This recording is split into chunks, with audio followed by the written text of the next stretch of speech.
Welcome to the Dad Show Podcast, a show all about impacting, empowering, inspiring, and uplifting information to become a better dad, husband, man, and mentor. And now, your host, Ryan Ladd. Welcome to the Dad Show Podcast. How y'all doing? Today is part 5. I was at training in Nashville for Enterprise, and we had been texting, and she, like I said, I've been trying to get her to date me, and everybody had left. Our friend group had left, and we really were the only two left in Cookville, so we were still going out and hanging out, but it was just as friends. And she was on her way back, and she was texting me, and I was like, "How did it go?" And she was like, "Oh, I think it went really great." Maybe an hour later or something, she texted me. She said, "Hey, I just got a call from this company, and they want to make me a job offer." And so I'm like, well, there it goes. There's my chance. That ship's sailing. And I texted her, and I said, well, did you take it? And she said, no. And so I replied back, and I was like, why? And she wrote back and said, you. So I went back from training, and then on her doorstep, I kissed her for the first time, and then 6 months later, we got engaged. So I tricked her and finally convinced her. But did you do a little hypnotization? I did, yeah. It was a super sweet story and something that we talk about often. But yeah, from that point, it moved pretty quickly.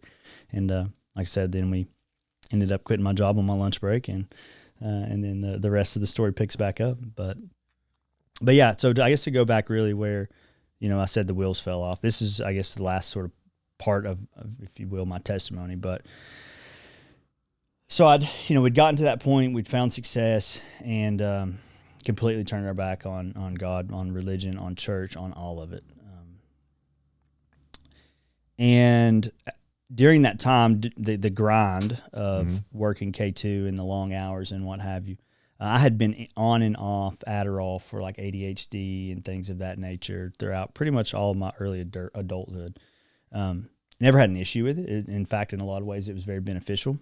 It was the only medication that I ended up on and stayed on after I'd quit, all the different mental health medications and things that led to the suicide attempt. And I was on it then. And as some people do, I just started abusing it. So started taking more and more to be able to work more, to stay up later, to just to just get stuff done. I mean, we'd gotten to the point where the business grew way too quick. And so when we talk about the contracts and the amount of money and stuff that was coming in and the growth, there was obviously a lot of money going out. The thing that got very interesting in that business model is cash flow. So all of your vendors that you're buying media with, they all have different terms. Yeah. Most of them are you owe your bills within 90 days. It's net 90. Some are 60, some are 30, some are 120, some will work with you, right? Some are like, hey, as long as you're giving us a certain amount of money every month, like we'll just keep this relationship going. But when you imagine that you've got all these different buys that you're buying on behalf of all this other money coming in. Oh, yeah. So we'll put it this way. You make a buy on a co-op program. That company, that business doesn't hit their quota that month. So they have to lag a month, or the fund gets lower, what have you. You're trying to make a lot of stars align within the terms of what you owe money to the vendors. Yeah. And so we ran into a huge cash flow issue. We had a joke at the office, and my staff at one point got me some croquis on the sunglasses that said the check's in the mail, because that was always the excuse, and you're trying to get money. It's in the mail. We've mailed it. Yeah. I was like, are we hand delivering, at the post office nowadays? Yeah. Or like where is every check getting lost to K2, right? Yeah. And so there was always this issue with cash flow, and we ran into a really difficult situation in late 2017. And what ended up happening is iHeartMedia, we owed them a pretty substantial amount of money. The money always came. Yeah. Our accounts receivable was as legit as any. It was just, it was always a little bit off on when it came. Yeah. And so we had gone to iHeart, and we were a bit behind on some vendors, and we tried to negotiate some terms, and some things went south, and probably made some comments that didn't need to be made, and frustrated some folks out there. And so long story short, they went to one of our biggest clients and said, essentially, hey, K2's not paying your bill. They're buying on your behalf. They're spending your money. Yeah. You're paying them, but they're not paying your bill. Well, like any other business, we look at it as all the money comes in and then all the money goes out. Yeah. At that point, we're not buying on behalf of Miracle Ford and just specifically taking their money and paying Miracle Ford's vendor bills, right? Oh, yeah. We're looking at it as all this money comes in and we've got all this money due. Yeah. And as long as we're hitting that every month, then it's just like any other business, Yeah. right? You don't go do a landscaping project, right? Yeah. And have bought a lawnmower. And because I paid you for using that lawnmower, you're going and taking that money and directly making sure that you pay that lawnmower, right? You're just looking at the business operation and running it that way. That obviously didn't set well. And they dropped. They pulled their contract. Wow. And then from there, another one found out and they pulled. And then they started talking and they pulled and they pulled. And so we went from just this high to an absolute scramble. What time frame? This took place 2 months later. I started cutting staff. Wow. I let go of the first 2 or 3 employees. It intensified, and over probably 6 to 8 months, I think we were back down to like 2 employees and Rami and myself. So we're talking about a time frame of less than 2 years that you went basically from nothing to in extreme success. To extreme success. We're talking multi-million gross as a company. We're talking not even shy of a couple 100,000 gross. This is not obviously what we were taking home, not even remotely close, but just as a business in that first year to over $1 million the next. And then in year 3, we're talking, several. Wow. To 6 to 8 months, nothing. Almost nothing. Yeah. Wow. Because when the wheels started to fall off, they fail. Yeah. And you can imagine you're talking, these are big accounts. They were big contracts. Obviously, when it first started to happen, we went to the banks and tried to get, a line of credit or something. Yeah. And the justification was like, look at our accounts receivable. We've got 2 years of great accounts receivable. And you can see here, everything always came and the money did always come. Yeah. We're like, it's just not always coming in the time frame that we needed. We need funding. But I'm 27 at the time, we have a mortgage on the house, but we don't own anything outright. The business consists of an office we pay rent on and a bunch of MacBook Pros. Like we have no collateral. We have nothing for them to come, leverage the bank. Yeah. And we just couldn't get a loan.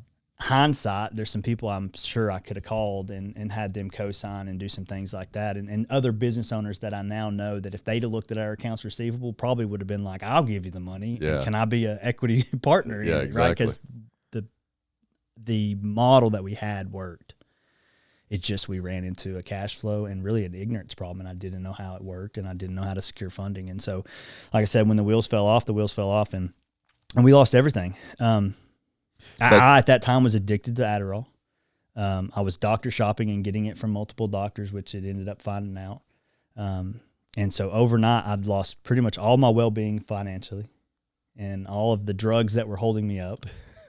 And went into withdrawal and just a miserable time.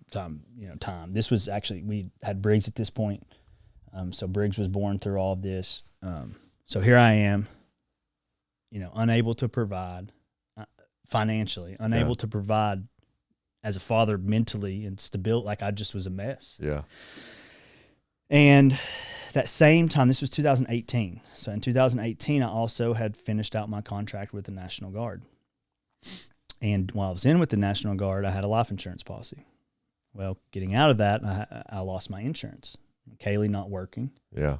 And me being a small business owner, our insurance was supplied by TRICARE through the military. And so the first thing I did was like, hey, I need to apply for a civilian life insurance policy. So I went down to the local shelter agent there in Cookeville, and took out a life insurance policy. And, they come out and they do a physical. And they came to my house, they did the physical or what have you. I'm again coming out of probably a month now of withdrawals, and finally, honestly, to the point where I was able to get out of bed and start to get on the computer again and do anything. Yeah. And a week or so later, I got an email that said that my life insurance policy got denied. And so I'm like, okay, why? And so I had to request the results or what have you. And so I ended up getting them, and my liver enzymes were like in the thousands. Like my AST, ALT, bilirubin, like anything liver related was just teetotally jacked up. Wow. So I'm like, well, obviously some of that, the extent of the withdrawal and all that is like, because there was a time during that when I remember talking to Kaylee, and I'm like, something is not right. Yeah. This is not just withdrawal. Like I've gone through withdrawals from other substances and things like that, and this is something is more. And so when we got that report back, it was like, okay, we got something. I'm not also no longer healthy. Like this stress, this anxiety, this business literally has almost killed me. Yeah. And so I started seeing a client of mine was a clinic. So I went to him, and he started running tests, and we ran tests for a couple of weeks. He ended up running a test for hepatitis C. And so the way that they run this blood work, as you I'm sure know, is they test for antibodies. Mm-hmm. Right? So if you're positive for an antibody, they assume you have the virus. Yeah. And I tested positive for hepatitis C antibodies. And so he calls me up one day. He's like, dude, you've got hepatitis C. And I'm like, obviously, you know, I'd only seen what I'd seen on commercials and stuff like that. So I do what everybody does, and I went to Google. And it's terrible. I mean, that's a terrible disease. Oh, yeah. So we're going back through, like, how? You know, first of all, you know, I never did I never what was intravenous in whatever what it's drugs that are you're not shots, shooting up at all. Yeah. Right. You know, I've got tattoos, but they were with reputable, you know, stuff like that. So I'm like, I had no idea how I could get, you know, hepatitis C. Long story short, I didn't have insurance, and there was a program there. So there's a medication now called Epclusa, and it had recently come out, and it's essentially a cure for Hep C. And so I'm like, that's a positive. Because he told me, he said, when he called and told me, he said, but the good thing is that they are careful about calling it a cure. It'll go into full remediation and live a normal life. Yeah. It's like $1,000 a day for the pill. Yeah. Wow. You take a pill for a year. And so basically $365,000. More. We didn't have any money. We was broke again. You know, like broke, owing money. And so obviously I'm like, how can anything get any worse than this? There was a program that I applied for not having insurance. Not having insurance was God sent. Had I had insurance, it would have broke us. Yeah. Not having insurance, I was able to qualify for a program where you could be considered as part of like another trial and this, that, and the other, and I could do it for free. Wow. Literally for free. I applied, got approved, this, that, and the other. He goes to get ready to put me on this medication, and the last test they have to run is a viral load test, essentially to see how much of the virus. My understanding is to kind of see how much milligram of medication or whatever they scientifically do to decide what to put you on. So I get this viral load test, and I get a call a day later, and he's like, dude, you don't have hepatitis C. He's like, you've got the antibody, but you don't have the disease. Wow. And if you look up, like, that doesn't happen. Yeah. It's not a thing.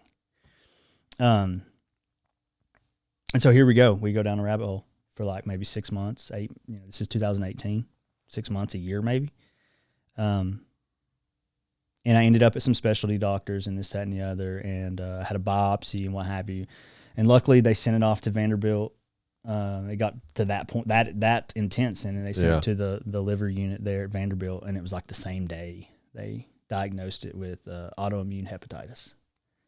And so, never heard of that. Nobody has. Yeah. It's called AIH. It's extremely rare. In fact, I think if you look it up, there's like maybe 20,000 cases a year or something like that. I mean, it's extremely rare, and maybe even less than that, and 90% in women. So I'm like, here we go. Here we are. Right? Yeah, exactly. The rarest of rare, and then subcategory of that is even more rare. No cure, right? And the only thing you can do is like most autoimmune diseases, try to get it under control. And so I went on a very heavy dose of prednisone to get this inflammation and stuff in the liver, to get the liver enzymes down, and then an immune suppressant drug to lower my immune system or the activity, so that my body would essentially stop attacking my liver. Yeah. And we still don't know to this day how you get it, what it's caused by.